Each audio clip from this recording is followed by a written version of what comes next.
Yeah, I started out wanting to be a guitar player, and all through high school I was playing guitar, and then my younger brother was in a band, and I went to rehearsals, and one day he said, "Hey, why don't you sing today?" So I sang the lyrics, and then from that day they said, "Okay, you're the new singer." So I became the new singer at that day, and I said, "Oh shoot, I guess I better learn how to sing." And that's when I went to school and took private lessons to study vocals.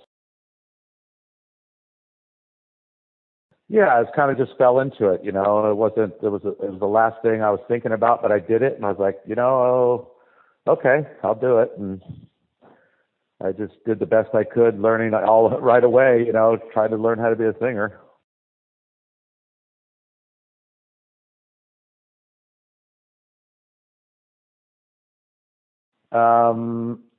Well, definitely Native Blood's personal one, but some favorite songs, like just for the live show, like 3 Days in Darkness is always like one of my favorite live songs. It has so many parts and crowd sing along backs with me, and that's probably one of the favorites. But I think the era where my favorite Testament record probably is for me, I think it's The Gathering, just because at The Gathering record, I think that's about when we kind of found our identity. I think we started trying some new stuff with blast beats and keeping it fast and heavy, but vocally melodic still.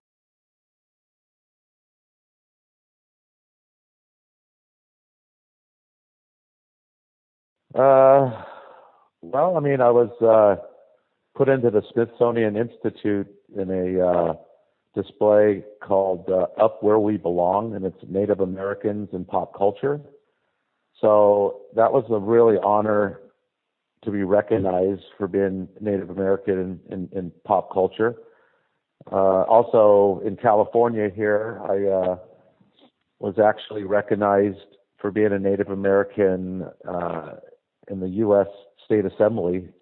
They gave me a plaque and everything, and awarded me, just for my Native American influence and positive, influence on things I've done.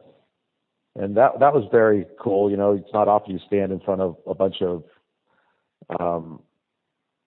people from the government all looking at you, and, long hair and everything, and thinking, they all stand up and give you a round of applause is pretty awesome.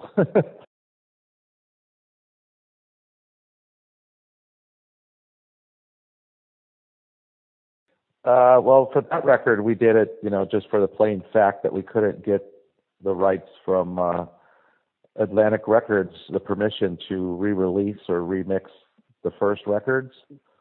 So we decided, okay, well, let's just re-record them. And also the technology in 2005 was much better than 1987 or 86, So of course we knew it was going to sound better. Plus we tuned different. So we tuned those early songs to D instead of A440 like we did back in those days. So the songs sound a lot more heavier, and they come across a lot better.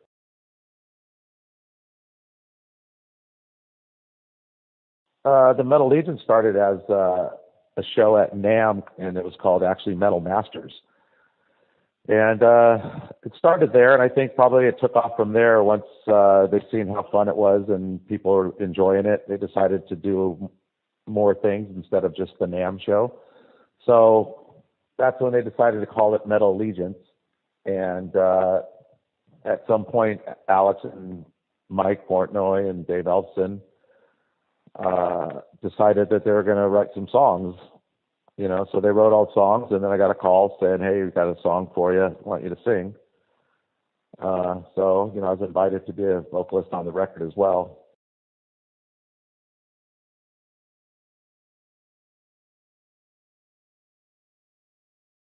Yeah, well, actually, back before that, that's when the guys were doing demos, and they actually did a demo, 4-song demo that they released in Europe, and that's back when a lot of tape trading was going on, and it created a really good buzz over in Europe, and I think that's what started the buzz. And then when it got back to the U.S., Megaforce Records, who signed Metallica, and Johnny Z, who managed Anthrax at the time, and SOD and all that. So we got in contact with them actually before Steve Souza left the band. They had a record deal with Megaforce, and Steve left to join Exodus. And that's when he told me to give Alex a call, and I called him and, got an audition and been here ever since.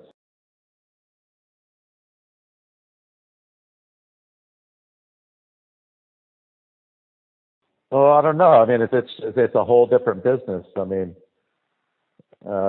people don't sell millions of records like they did back with the Big Four. That's when bands are selling millions of records.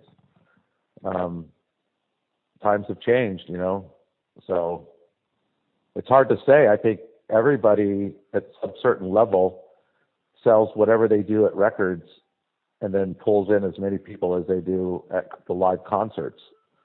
So, it almost just boils down to that, and, of course, those bands that sell platinum, or gold records, of course, playing at the Coliseums where every other band's either in a club, or a theater.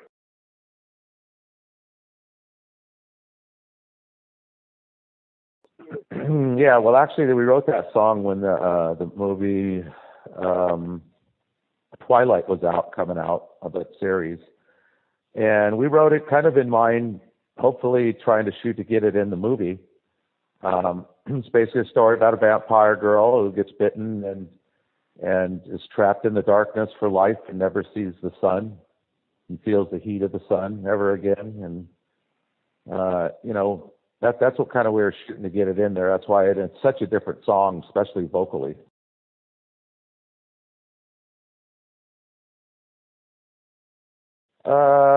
Well, it's having the right headspace, being in the right mood, the right vibe, the right atmosphere. That's very important, but once you find a good riff and you're onto something, that's when it comes a little quick. Sometimes it always just doesn't happen that fast, especially now. We've got over 100 songs. It's you start thinking a little more about what you're doing. It gets a little, for me at least, it gets a little harder.